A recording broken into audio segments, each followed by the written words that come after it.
toddobaadkii saddexaad ayuu madaxa geliyay dagaalka bariga dhexe weli ma muuqdo dariiq lagu joojinayo gulufkan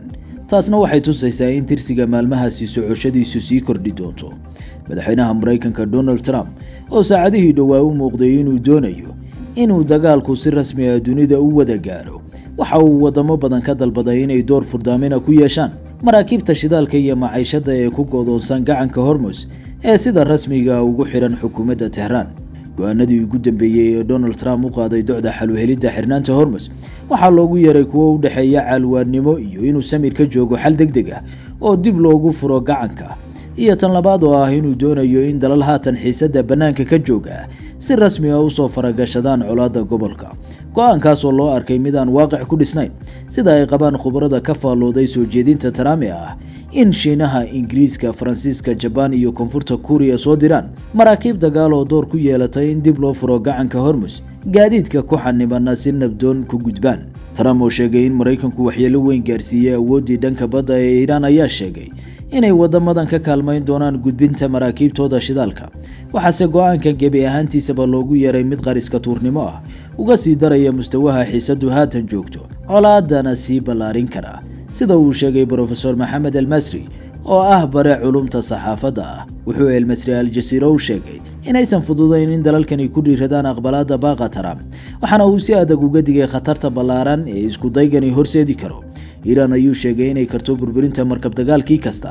dalalkan ka yimaada ee u dhawaada xuduud biyooda Iran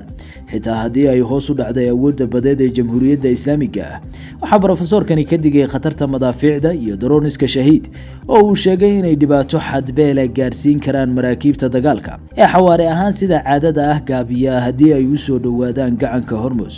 docda kale qaylo-dhaanta dadban ee Trump u diray dalalkan uu weydiistay gurmadka hubeed si loo furo gacanka Hormuz ayaa abuurtay su'aal ah in Washington haatan samir ka joogto xal u helidda gacanka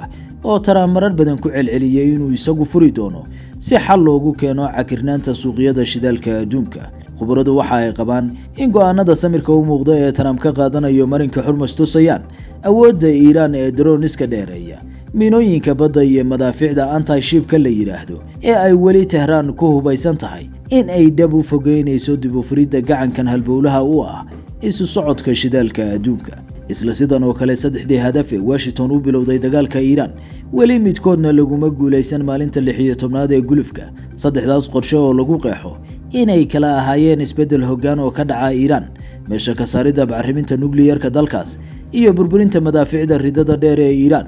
oo haatan ah halista go'doomisay gobolka bariga dhexe oo dhan Tehran ku gorgortamayso ee Israel ila saldhigyadii Mareykanka ee gobolka sida isku midka ah u naafaysay Iran docdeeda waxa ay sheegtay inay diyaar u tahay wada hadalkii kasta ee ballan qaadaya soo afmeeridda dagaalka isla markaana damaanad qaadaya dhaqangalka shuruudahooda dagaalka